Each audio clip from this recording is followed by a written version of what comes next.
जय श्री राम श्री राम श्री राम जय श्री राम श्री राम श्री राम जय श्री राम श्री राम। चौंके इन्हें मारवे ते पाप लगे और इनते हार जावे पे अपकीर्ति हुए। याले आप मारें तो मैं आपके पैरन में ही पड़ूंगा। आपको एक एक वचन ही करोड़ों वज्रन के समान है। धनुष बाण और कुठार तो आप व्यर्थ ही धारण कर रहे हैं। इन्हें धनुष बाण और कुठार को देख के मैंने कछु अनुचित कहो हुए तो वाह हे धीर महामुनि क्षमा करो। जे सुन के भृगुवंश मणि परशुराम जी क्रोध के संग गंभीर वाणी बोले, हे विश्वामित्र सुनो, जे बालक बड़ो कुबुद्धि और कुटिल है, काल के बस है के जे अपने कुल को घातक बननो है, जे सूर्यवंश रूपी पूर्ण चंद्रमा को कलंक है, जे बिल्कुल उद्दंड मूर्ख और निडर है, अभी क्षण भर में जे काल को ग्रास है जाएगा। मैं चिल्ला के कह दे रहा हूं, फिर मुझे दोष मत दइयो। यदि यह तुम बचाना चाहो तो मेरा प्रताप बल और क्रोध बताए के या ते मने कर दो। लक्ष्मण जी ने कही, हे मुनि, आपको सुयश आपके रहते दूसरों कौन वर्णन कर सके। आपने अपने ही मोहते अपनी करनी अनेकों बार बहुत प्रकार से वर्णन करिए। इतने पे संतोष न भयो हो तो फिर कछु कह डारो। क्रोध रोग के असह्य दुख मत सहो। आप वीरता को व्रत धारण करने वाले धैर्यवान और क्षोभ रहे थे। गारी देते शोभा ना पारे। शूरवीर तो युद्ध में करनी शूरवीरता को कार्य करें, कह के अपने को जता में ना आए। शत्रु को युद्ध में उपस्थित पाए के कायरी अपने प्रताप की डींग मारो करें। आप तो मानो काल को हाक लगाए के बार बार वह मेरे लिए बुलाओ। लक्ष्मण जी के कठोर वचन सुनते ही परशुराम जी ने अपने भयानक फरसा को सुधार के हाथ में ले लिया और बोले, अब लोग मोह दोष न दे। जे कड़ुआ बोलन वालो बालक मारे जावे के योग्य है। या बालक देख के मैंने बहुत बचाया, पर अब जे सचमुच मरवे को ही आएगो। विश्वामित्र जी ने कही, अपराध क्षमा करो। बालकन के दोष और गुणन को साधु लोग गिने ना आए। परशुराम जी बोले, तीखी धार को कुठार मैं दया रहित और क्रोधी और जे गुरुद्रोही और अपराधी मेरे सामने उत्तर दे रहो। इतने पे हूं मैं या बिना मारे छोड़ रहा हूं। सो हे विश्वामित्र, केवल तुम्हारे शील थे, नहीं तो या कठोर कुठार ते काट के थोड़ी परिश्रम ते गुरु ते उरण है जातो। विश्वामित्र जी हृदय में हंस के बोले, मुनि को हरो हरो ही सूझ रो है। अर्थात सर्वत्र विजयी है वे के कारण जे श्री राम जी लक्ष्मण को साधारण क्षत्रिय समझ रहे हैं, किंतु जे लोहमयी केवल फौलाद की बनी हुई खाना खड़ग है, ऊह की रस की खाना ना है, जो मुंह में लेते ही गल जाए, खेद है। मुनि अबू बेसमझ बने हुए हैं, इनके प्रभाव को ना समझ रहे। लक्ष्मण जी ने कही, हे मुनि, आपके शील को कौन ना जाने, वो संसार भर में प्रसिद्ध है।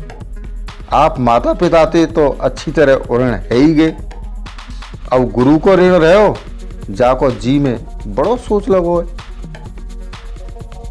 वो मानो हमारे ही मत्थे चढ़ो, बहुत दिन बीत गए, या तो ब्याजू बहुत बढ़ गो होगो। अब का वो हिसाब करने वाले को बुला लियो तो मैं तुरंत थैली खोल के दे दूंगा। लक्ष्मण जी के कड़वे वचन सुन के परशुराम जी ने कुठार संभारो। सबरी सभा हाय हाय करके पुकार उठी। लक्ष्मण जी ने कही, हे भृगुश्रेष्ठ, आप मुझे फरसा दिखा रहे हो, पर हे राजन के शत्रु, मैं ब्राह्मण समझ के बचा रहा हूं। आपको कभी रणधीर बलवान वीर मिले ना है। हे ब्राह्मण देवता, आप घर ही में बड़े हो।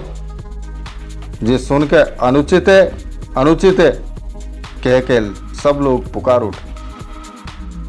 श्री रघुनाथ जी ने इशारे से लक्ष्मण जी को रोक दो। लक्ष्मण जी के उत्तर थे जो आहुति के जमाने परशुराम जी के क्रोध रूपी अग्नि को बढ़ते देख के रघुकुल के सूर्य श्री रामचंद्र जी जल के समान शांत करने वाले वचन बोले, हे नाथ, बालक पर कृपा करो। जे सीधे और दुधमुहे बालक पर क्रोध मत करो। यदि जे आपको कछु प्रभाव जानतो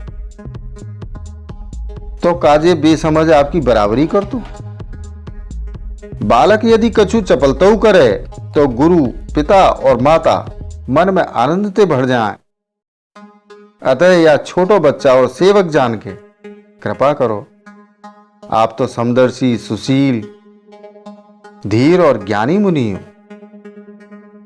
श्री रामचंद्र जी के वचन सुन के वो कछु ठंडे पड़े। इतने में लक्ष्मण जी कछु कह के फिर मुस्कुराए दे। उनको हंसते देख के परशुराम जी के नखते शिखा तक सबरे शरीर में क्रोध छायो। उन्होंने कही, हे राम, तेरा भैया बड़ो पापी है। जे शरीर ते गोरो पर हृदय को बड़ो कारो है।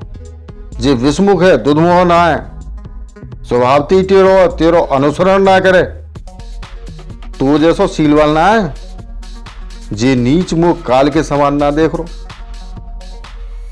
लक्ष्मण जी ने हंस के कही, हे मुनि सुनो, क्रोध पाप को मूल है।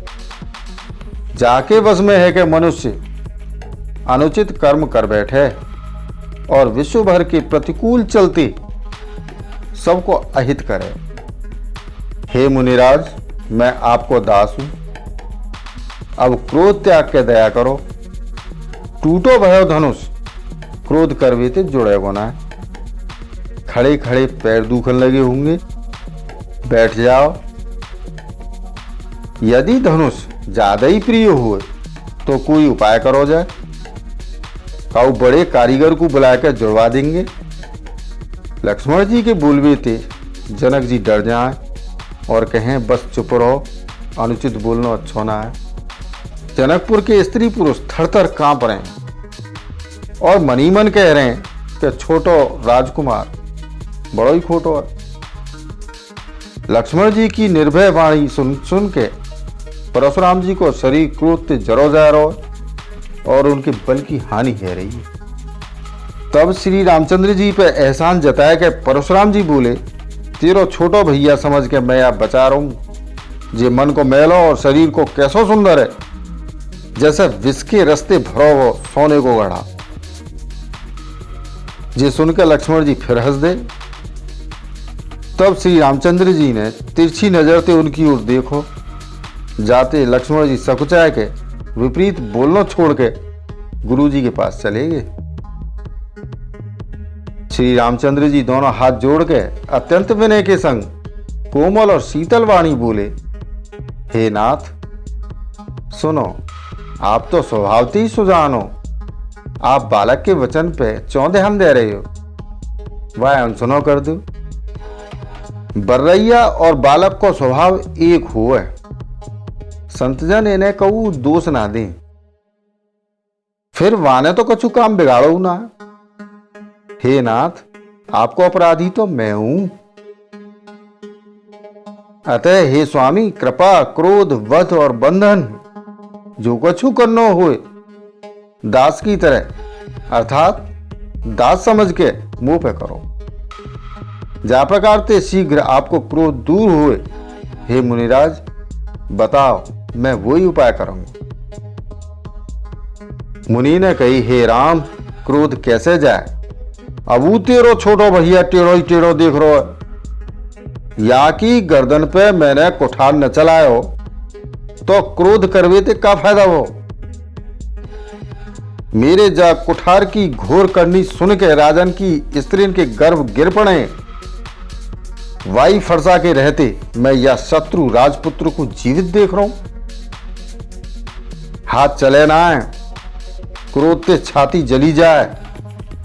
राजान को जे घातक कुठारू कुंठित है वो है, विधाता विपरीत है वो।